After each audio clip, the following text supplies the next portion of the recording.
Hey everybody, so I'm trying to find something interesting to show in this clip, since most of the others have been decently scenic. I found a port-a-potty for you all, so you're welcome. I am somewhere. I actually have absolutely no idea. I would check my phone to figure out where I am, but I have no data. I'm out in the middle of...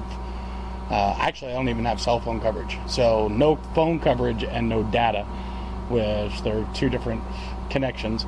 I've been going in and out of data connection, but never really lost my phone connection, and then I lost my phone connection coming down into this valley. I'm still in Montana, but I am almost out of Montana. When I got up this morning, I was in Billings, and I got up this morning and threw everything back in the car and took off. And Uncle Jesse, I am terribly sorry. I got your email when I stopped to get, or I got your PM when I stopped to get coffee in, what's next, Butte. So by the time I even realized that you had hit me up, I was well beyond you, and so again, my apologies. I really think that I need to plan about a week next year to go to do another road trip, to do exactly what I'm doing right now without the trailer, without all of the crap.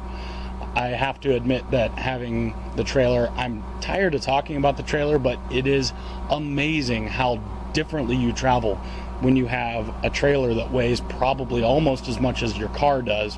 Well, not quite, but still pulling you backwards up every single hill. And I'm not worried that it's going to fly off, but nonetheless, I keep thinking that the back of my car is just going to break off from the rest of my car, and I'm going to watch my trailer with all of my crap in it just go sailing off of one of these roadsides and down into some unexplored pit where I will never find anything ever again.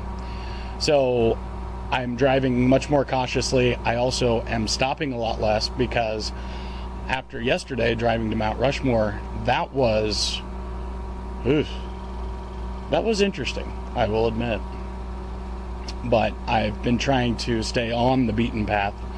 And I was thinking about this too. Right over on the other side of those trees that you guys can't see it, I can't see it either. There is what's called Clark Fork. I don't know if it's Clark Fork River or if it's the Clark Fork of some other river. For the longest time there, I was tracking along with Yellowstone River, which Yellowstone, there are multiple Yellowstone parks. I think there's Yellowstone West or West Yellowstone. That was the one I was closest to, but it also was way off the beaten path up into the hills and the mountains. And then Yellowstone was, I think, about 100 plus miles south of the interstate, and same deal, down into the mountains, into the hills.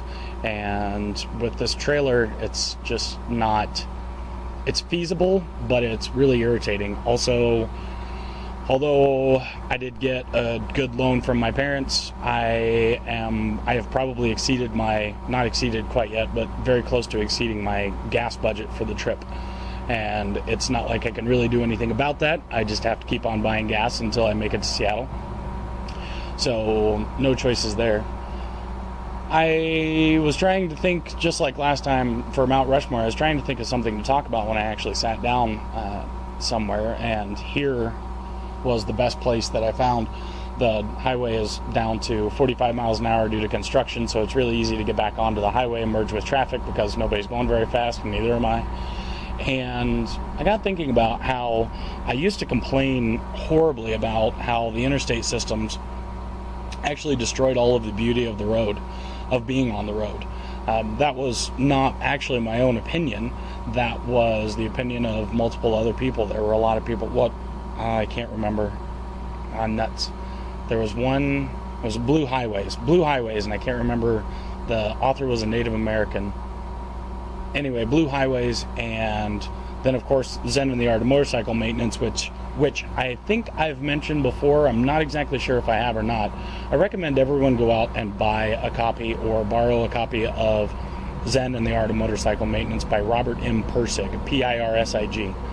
He wrote a follow-up to that one, Lila, which is interesting, but it's not as... I think because Zen and the Art of Motorcycle Maintenance was such an impact on my life and an impact on the way that I thought, that Lila wasn't so impactful because I had already been introduced to thinking differently, thinking with a different set of metaphysics, which I don't think that I fully understand what that word means. I will look it up later. But that's the whole point of Zen and the Art of Motorcycle Maintenance, is to introduce you to a metaphysics of quality. It has to do with quality and value. Anyway, one of the things that he talks about is how on the motorcycle aspect is that he's traveling from, I believe, Minnesota to California, and he talks about very often about how the interstate system is what you do if you got to get from point A to point B and you don't care and you're not looking around. And he also actually talks about how being in a car versus being on a motorcycle, if you're in a car, he compares that to watching TV, because you're still watching everything through the windows, you're sitting comfortably, you're very passive.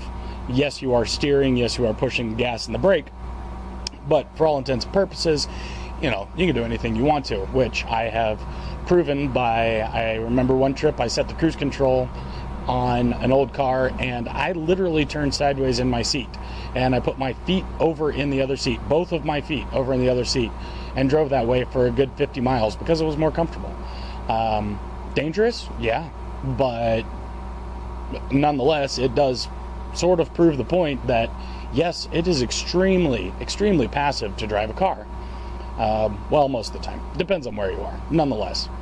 And then with the motorcycle, you have to be paying attention constantly. You're leaning into your turns, you're, bending down into the wind or out of the wind and all those sorts of things. And to back up, he talks about the interstate system and how the interstate system is taken away from the beauty and the allure of the open road and the road trips that we all love to take. If you want to take a road trip, you don't necessarily, if the whole point is simply to go out and drive and experience the things that you run across on the road, it's a really bad idea to get onto the interstates, because you're stuck with going, well, can I get on and off that next exit? Does that next exit have anything to offer? If I get off on that next exit, can I work my way out and around and get back on the interstate if I need to? It's the quick and easy path from point A to point B. And when you think that way, then you think that the interstates are going to be boring, that the interstates are not going to be pretty at all, and that you're going to miss everything. What you learn very quickly is that although, yes, you are zipping past so many things, there were so many things that I really would have liked to have stopped and seen, but a lot of times I would notice that there was something at an exit that I wanted to see as I was passing the exit, and the only other option would be to go up to the next exit, turn around, get back on the highway, come back. And I didn't really want to do that. I'm trying to keep forward motion at all times. So there were a couple of times where it was like that, and I wish that I could have, stopped and seen them, or at least planned some of them. Now I'm pretty sure that I can actually make it to, the point. My point is that what you learn as you're driving on the interstates is to appreciate what you can see. There are a lot of things that you can't see, I will admit. There are a lot of very beautiful scenery that you can't see. I mean, this is decently pretty. What you really can't see very well is the giant hill that is behind those trees and the hills that are behind me and to my right.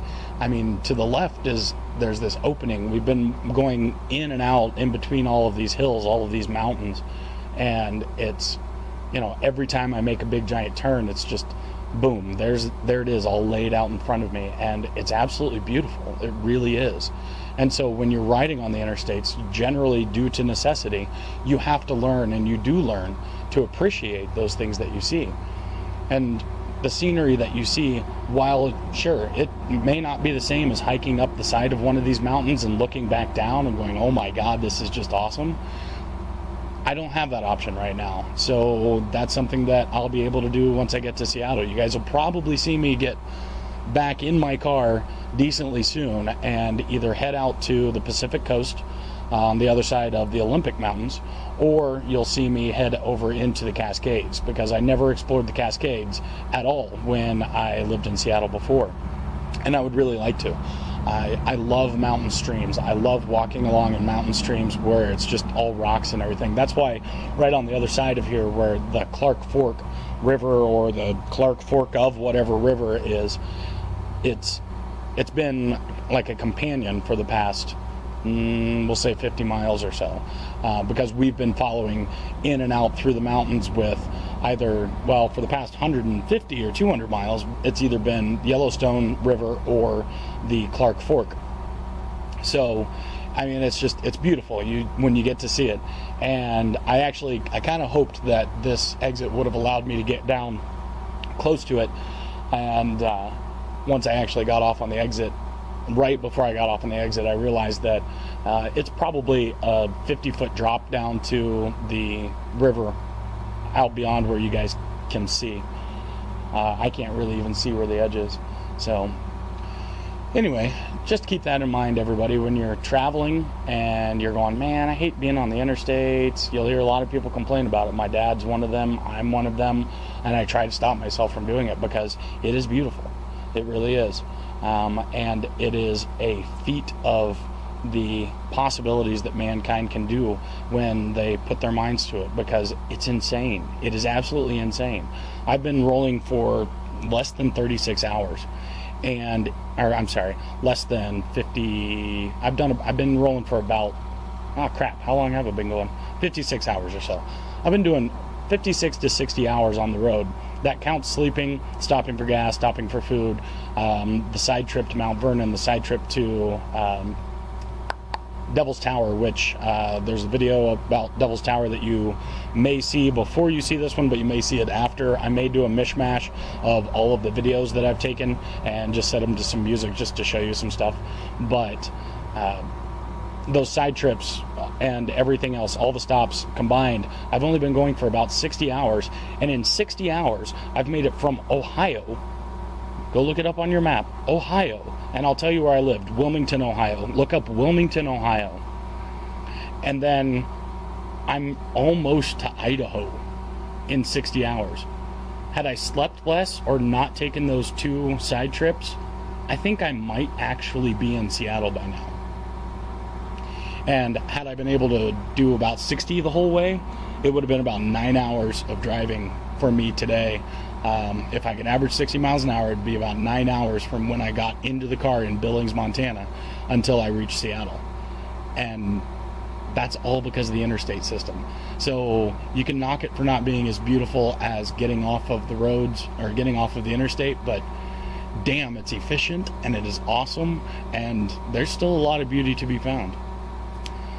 So I hope that I can upload this at some point tonight. I think I'm going to be sleeping in a rest area somewhere, save the money, since 2 nights at a hotel is kind of pricey, and then roll into Seattle tomorrow morning or afternoon. All right, everybody have a good one.